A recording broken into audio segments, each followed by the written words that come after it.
વિસ્તારોમાં પાણી ભરાયા છે। સવારથી પાટણમાં ધોધમાર વરસાદ છે।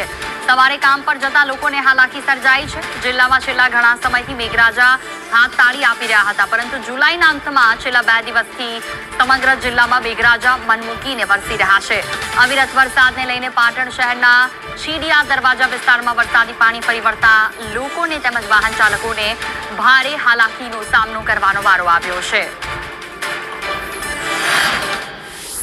પાટણ શહેરમાં વહેલી સવારથી જે રીતે મેઘરાજા મન મૂકીને વરસી રહ્યા છે, દ્રશ્યો બતાવવા માંગીશ કે પાટણ શહેરના જે નીચાણવાળા વિસ્તારો છે ત્યાં ગાડી પાણી ભરાવાની શરૂઆત થઈ ચૂકી છે। દ્રશ્યો જોઈ શકાય છે કે શીડિયા દરવાજા વિસ્તારની અંદર હજુ સુધી પાટણમાં અડધો ઇંચથી વધુ વરસાદ વરસ્યો છે। અને વરસાદ વરસવાની સાથે જ જે આ વિસ્તારના દ્રશ્યો છે કે ત્યાં ગાડી ઢીંચણસમાં પાણી ભરાયા છે અને અહીંથી જ અવર જવર કરતા જે વાહન ચાલકો છે તેઓને પારાવાર મુશ્કેલીનો સામનો કરવાનો વારો આવે છે। પાલિકા દર વર્ષે પ્રી મોન્સૂનની મોટી વાતો કરે છે, પરંતુ પાટણ શહેરમાં જે રીતે સામાન્ય વરસાદ વરસે છે અને વરસાદ વરસવાના સાથે જે રીતે નીચાણવાળા વિસ્તાર છે ત્યાં ગાડી પાણી ભરાવાની સમસ્યા ઉદ્ભવે છે અને પાલિકાનો જે પ્રી મોન્સૂન પ્લાન છે તે કાગળ ઉપર હોય એ રીતના દ્રશ્યો જોવા મળી રહ્યા છે। દ્રશ્યો જે રીતે જોઈ શકાય છે કે હજુ અડધો ઇંચથી વધુ વરસાદ વરસ્યો છે અને વરસાદના કારણે નીચાણવાળા વિસ્તારોની અંદર પાણી ભરાઈ જતા લોકોનું જનજીવન જાણે કે અસ્તવ્યસ્ત થયું એ રીતના દ્રશ્યો સમગ્ર શહેરમાં જોવા મળી રહ્યા છે।